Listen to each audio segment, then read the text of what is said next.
दोस्तों स्वागत है आपका मेरे YouTube चैनल इंग्लिश बाबू पर।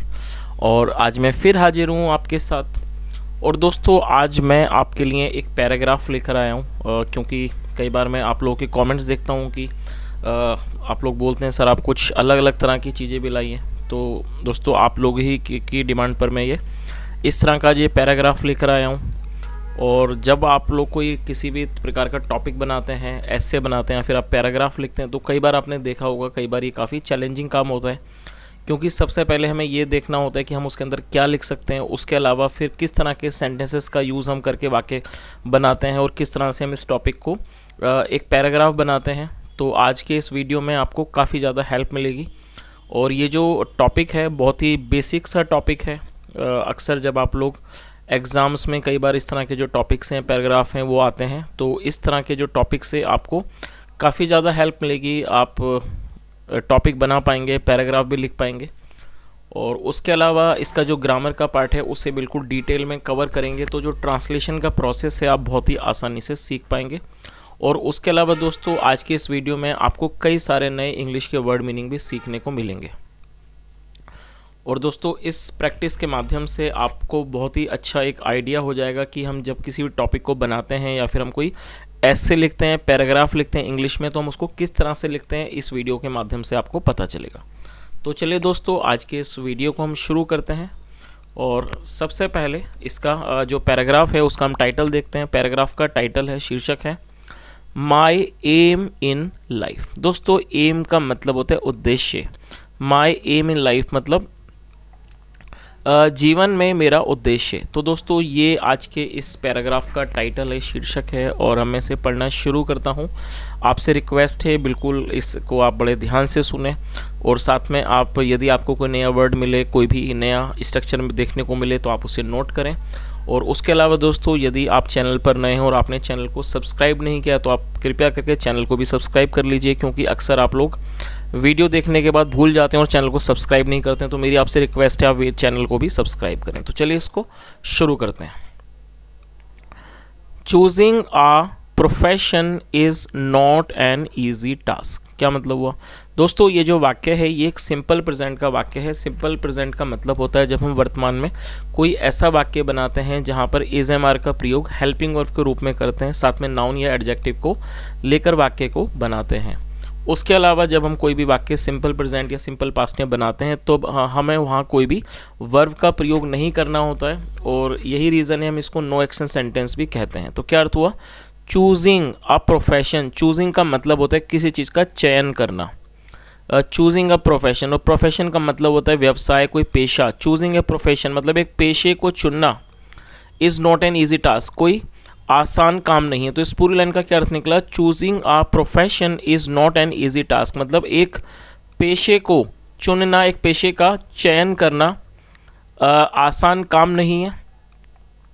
अ wrong choice can mar one's career. दोस्तों आप इस वर्ड को नोट कर लीजिए। मार का मतलब होता है बर्बाद करना।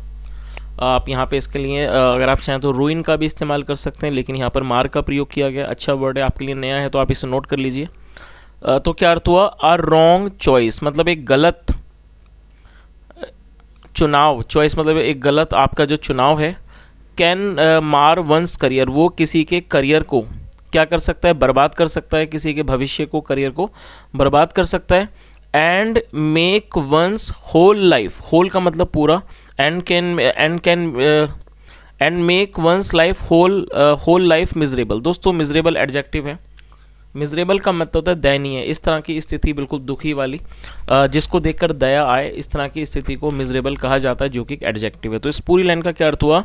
अ wrong choice can mar one's career and make one's whole life miserable मतलब एक गलत जो आपकी चॉइस है, जो आपकी एक गलत जो चुनाव है, वो आपके कैन मार वंस करियर, वो आपके करियर को बर्बाद कर सकता है और आपका जो पूरा जीवन है उसको वो दयनीय, दुखी बना सकता है।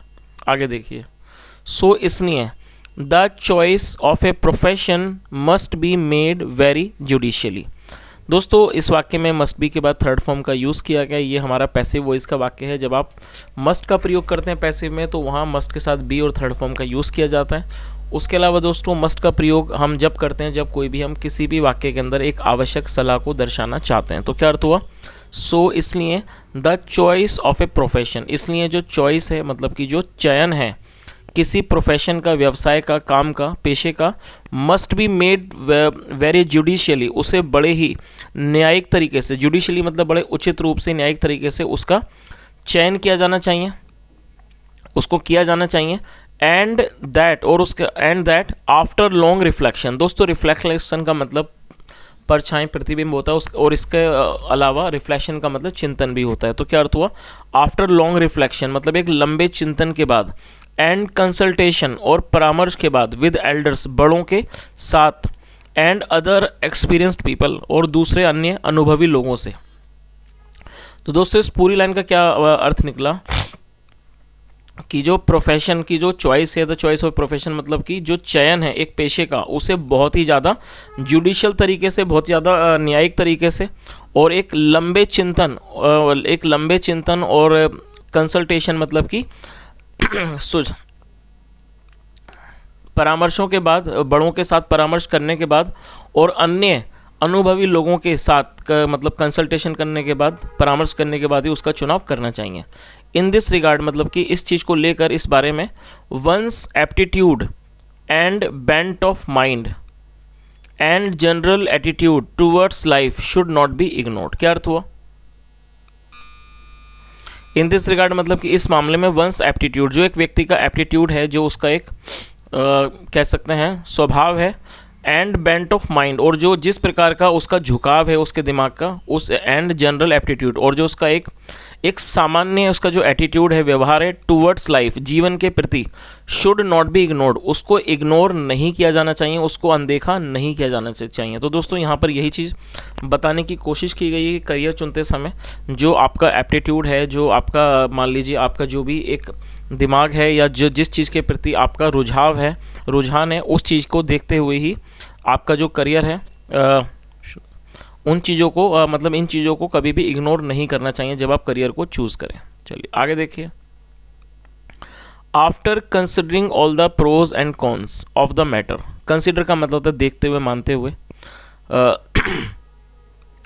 After considering all the pros and cons और सभी प्रोज मतलब कि अच्छाइयों को और कॉन्स और बुराइयों को देखते हुए, कंसिडर करते हुए, देखते हुए, ऑफ द मैटर उस मामले की, आई हैव डिसाइडेड और दोस्तों यहाँ हैव के साथ थर्ड फॉर्म लगाई गई है, प्रेजेंट परफेक्ट का वाक्य है।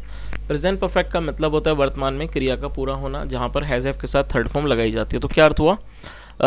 After considering all the pros and cons of the matter मतलब इस मामले की सारी अच्छाइयों और बुराइयों को देखते हुए, आई हैव डिसाइडेड मैंने फैसला किया है, टू बिकम ए डॉक्टर एक डॉक्टर बनने का मैंने फैसला किया है। My main motivation came to me from the noble example set before me by my father. क्या अर्थ हुआ? माई मेन मोटिवेशन जो मेरे मतलब जो मेरा मुख्य जो प्रेरणा है, केम टू मी वो मुझे मिली, किससे मिली? फ्रॉम द नोबल एग्जाम्पल जो एक नेक एग्जाम्पल है, उदाहरण है, सेट जो किया गया, बिफोर मी मेरे सामने, बाय माई फादर जो मेरे पिता के द्वारा जो एग्जाम्पल सेट किया गया, जो उदाहरण सेट किया गया, और नोबल का मतलब होता है नेक। चलिए आगे देखिए। My father is a renowned doctor, renowned का मतलब जाने माने, जो मेरे पिता हैं वो एक जाने माने डॉक्टर हैं ऑफ द टाउन, शहर के। He has a heart of gold, he has a heart of gold मतलब उनका सोने का दिल है, एज जैसे कि he is filled with milk of human kindness. और दोस्तों आप इस वर्ड को नोट कर लीजिए, ह्यूमन काइंडनेस का मतलब है मानवीय दया। तो इस पूरी लाइन का क्या अर्थ हुआ? He has a heart of gold, उनका दिल सोने का है क्योंकि he is filled with milk of human kindness जो एक मानवीय संवेदनाएं हैं, दया है, उससे उसके दूध से वो भरे हुए हैं। ही परस्यूज द प्रोफेशन और दोस्तों परस्यू का मतलब होता है किसी चीज़ का अनुसरण करना, और ये फिफ्थ फॉर्म है और ये प्रेजेंट इंडेफिनिट का अफर्मेटिव वाक्य है। जब हम प्रेजेंट इंडेफिनिट में कोई भी अफर्मेटिव वाक्य बनाते हैं तो वहाँ पर यदि हमारा सब्जेक्ट सिंगुलर होता है तो हमें वर्ब की फिफ्थ फॉर्म का यूज़ करना होता है। तो परस्यू का मतलब होता है किसी चीज़ का अनुसरण करना और ये फिफ्थ फॉर्म है। ही परस्यूज द प्रोफेशन मतलब वो इस पेशे का अनुसरण करते हैं, ऑफ ए डॉक्टर एक डॉक्टर के पेशे का अनुसरण करते हैं, with a spirit of dedication एक समर्पण की भावना से। चलिए आगे देखिए। और दोस्तों आप इस वर्ड को नोट कर लीजिए, डेडिकेशन का मतलब होता है समर्पण, जो कि एक नाउन है। I want to follow in the foot steps of my father. Foot steps का मतलब है पद चिन्ह। और दोस्तों ये जो वाक्य है ये प्रेजेंट इंडेफिनिट का अफर्मेटिव वाक्य है, जहाँ पर सब्जेक्ट के बाद वर्ब की फर्स्ट फॉर्म या फिफ्थ फॉर्म लगाई जाती है। यदि हमारे सब्जेक्ट आई, वी, यू, दे या प्लूरल होगा तो हमें फर्स्ट फॉर्म लगानी होती है, और यदि ही, शी, इट या सिंगुलर होगा तो फिफ्थ फॉर्म लगानी होती है। फॉलो का मतलब होता है किसी चीज़ का पीछा करना, किसी चीज़ को मानना। तो क्या अर्थ हुआ, I want to follow in the foot steps of my father, मतलब मैं अपने पिता के पद चिन्हों पर चलना चाहता हूँ, उनको फॉलो करना चाहता हूँ। I am a brilliant student, मतलब मैं एक बहुत ही ज़्यादा मेधावी, मतलब बहुत ही ज़्यादा पढ़ने में अच्छा विद्यार्थी हूँ। I am particularly strong in science, और मैं विशेष तौर पर साइंस में, विज्ञान में बहुत मजबूत हूँ। साइंस सब्जेक्ट में बहुत अच्छा हूँ। Biology is my favourite subject, जो बायोलॉजी है वो मेरी पसंदीदा मेरा विषय है। I have a natural bent of mind for the medical courses.